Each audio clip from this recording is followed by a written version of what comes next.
Maka saya heran, saya kaget melihat Pemprov DKI Jakarta kenapa sangat gampang membuktikan ini, apalagi pakai peta satelit.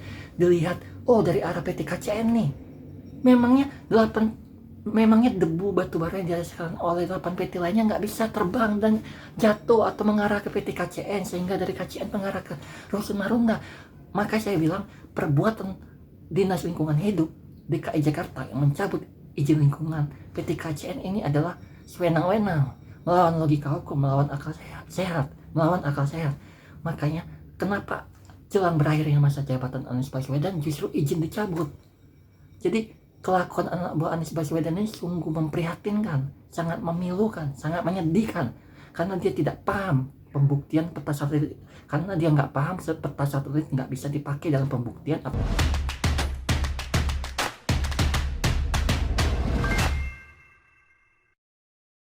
Selamat siang semuanya. Begitu banyak kehebohan di DKI Jakarta beberapa hari terakhir. Tetapi yang menghebohkan dari aspek hukum administrasi adalah tindakan Pemprov DKI Jakarta yang mencabut izin lingkungan PT KCN, dan kemudian tindakan Pemprov DKI Jakarta yang mencabut izin Holy Wings. Tetapi dalam video ini saya akan membahas terlebih dahulu terkait kasus pencabutan izin lingkungan PT KCN oleh Dinas Lingkungan Hidup Provinsi DKI Jakarta. Karena dalam kasus pencabutan izin lingkungan PT KCN, saya melihat begitu banyak kejanggalan yang dilakukan oleh anak buah Anies Baswedan. Bahkan pola pembuktian memakai peta satelit pun juga begitu melawan akal sehat. Terlebih di lokasi PT KCN ada 8 perusahaan lainnya yang kegiatannya sama seperti PT KCN, yaitu bongkar muat batu bara. Artinya PT KCN menghasilkan debu batu bara dan 9 PT lainnya juga menghasilkan debu batu bara. Sehingga ini sangat rumit, sangat susah, sangat berat, dan hampir tidak bisa dibuktikan terkait debu batu bara siapa yang ada di kawasan Rusun Marunda tersebut. Karena kesimpulan Pemprov DKI Jakarta hingga terbit SK perihal pencabutan izin lingkungan PT KCN adalah karena dari hasil pembuktian melalui peta satelit, dari arah angin, kemudian dilihat debu datang dari PT KCN. Ini kan melawan hukum, karena bukan hanya PT KCN sendiri di situ. Kecuali kalau PT KCN sendiri begitu gampang pembuktiannya. Tapi dalam kasus pencabutan izin lingkungan PT KCN ini sangat susah pembuktiannya, sangat berat dan hampir tidak dapat dibuktikan terkait debu batu bara siapa di Rusun Marunda.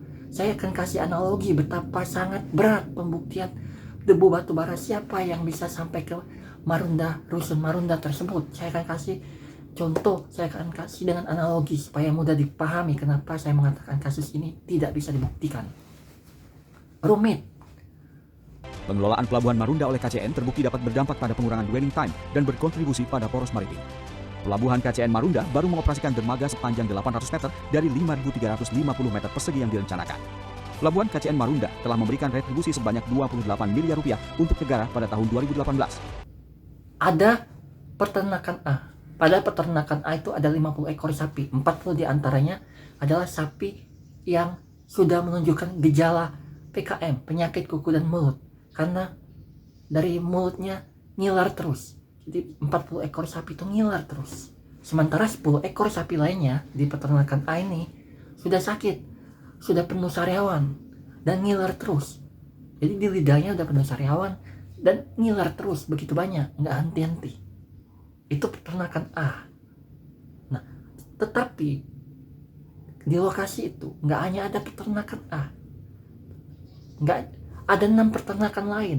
Peternakan B, peternakan C, peternakan D, E, F, dan G.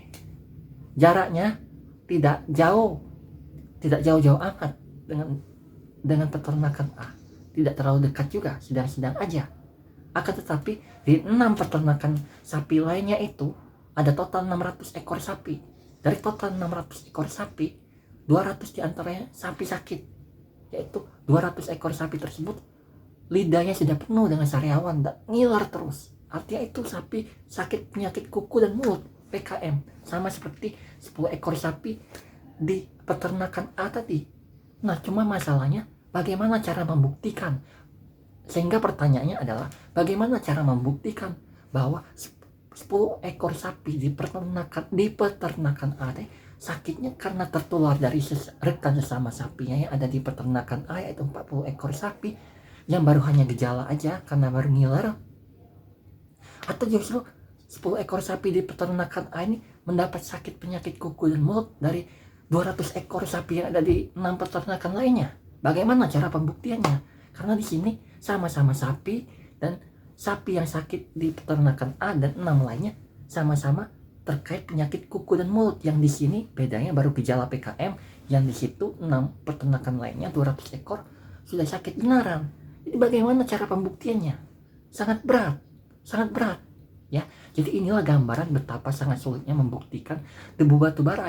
Siapa yang ada di Rusun Marunda itu, debu batu bara dari PT mana, sangat berat dan hampir tidak bisa dibuktikan secara hukum.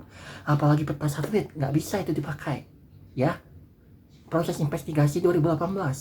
Kalau di 2022 pakai peta satelit yang hasilnya bisa instan, kenapa nggak di 2018 aja pakai peta satelit? Ya ini lagi-lagi jelang masa berakhir jabatan, kenapa Anies Baswedan dan anak buahnya justru sibuk mencabut izin PT KCN? Kalau memang serius ya dari awal cabutlah di 2018, pakai peta satelit. Kenapa ujung-ujungnya pakai peta satelit dan mencabut jelang berakhirnya masa jabatan Anies? Ya, jadi pembuktian kasus PT KCN ini rumit, berat, sehingga tidak bisa dianggap debu batubara yang di PT yang di Marunda adalah berasal dari KCN, karena analogi sapi-sapi tadi. Kecuali kalau, ya saya kasih analogi lagi, kecuali kalau di peternakan A ini aja sapi yang menunjukkan gejala PKM, dan di peternakan itu pula ada sapi sakit. Tetapi di 6 peternakan lainnya itu sapinya bukan PKM, bukan sakit kuku dan mulut, tetapi kurapan. Sapinya kurapan, sapinya panu, ya, atau sapinya diare, mencret-mencret misalnya. Ya jelas gampang pembuktiannya.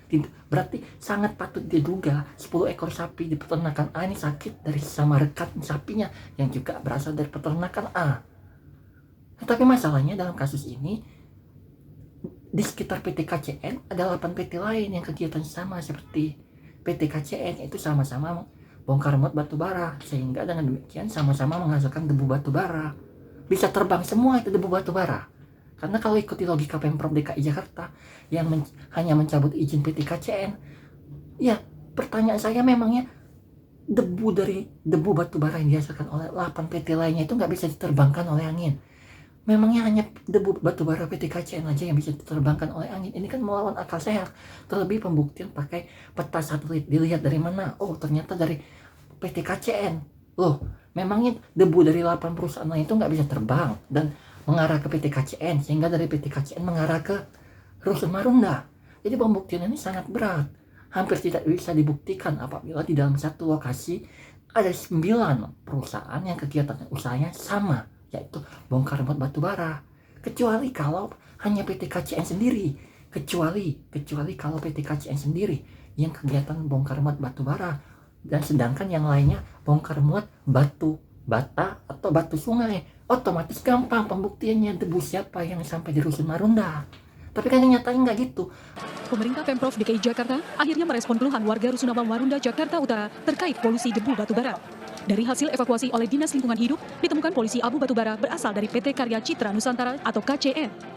Berdasarkan temuan tersebut, Pemprov DKI Jakarta langsung menjatuhkan sanksi administratif. Namun bila dalam waktu 90 hari ke depan tidak ada perbaikan pengelolaan limbah batubara, maka izin usaha PT KCN akan dicabut. Ada 9 PT selain PT KCN yang kegiatannya sama-sama, ke-9 itu sama-sama menghasilkan debu batubara. Ya, debu siapa yang sampai ke Rusun Marunda tidak bisa dibuktikan secara hukum. Berat. Ya, sangat berat. Maka saya heran, saya kaget melihat Pemprov DKI Jakarta kenapa sangat gampang membuktikan ini, apalagi pakai peta satelit. Dilihat, oh dari arah PT KCN nih. Memangnya debu batubara yang dihasilkan oleh 8 PT lainnya nggak bisa terbang dan jatuh atau mengarah ke PT KCN, sehingga dari KCN mengarah ke Rusun Marunda.